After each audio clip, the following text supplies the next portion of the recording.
I don't see a lot of people doing enough competitive research on their competitors who are gaining traction in an area they'd like to get traction from. And then the kind of the caveat to that is they spend too much time copying their competitors or being worried about what their competitors doing, as if we really know what that competitor is really seeing on the back end. So a lot of people copy the funnel, or they copy the page, or they copy the style, or they copy the layout, or they copy the videos.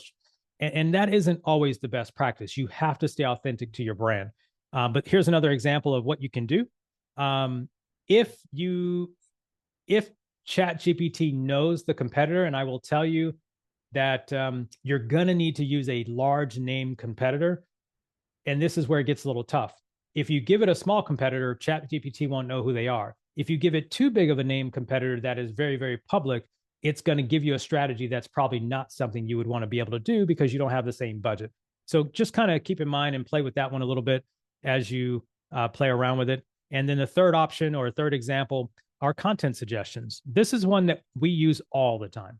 This is one that we use all the time. We used to have to spend a lot of time, energy, and money researching, number one, what keywords do we want this business's brand to rank for? Number two, where do we have an opportunity that our client can fit in competitively against a client that might be bigger, which is almost always the problem we have to solve. Almost every customer who comes to us is starting here, and their customer's already been in the game for 5, 10, or 15 years online. Doesn't mean they're better than them in servicing the product or they even sell something different. But so we kind of always have to work through this. But then the question is let's talk about topics. How do we brainstorm some of these topics based on previously identified keywords? Can you suggest some content topics? Now, you might get more specific and say social media topics.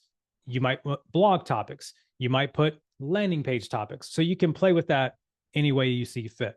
Hit the subscribe button so you can become a part of the MindShift community. We'll help you shift your mind so you can shift your results.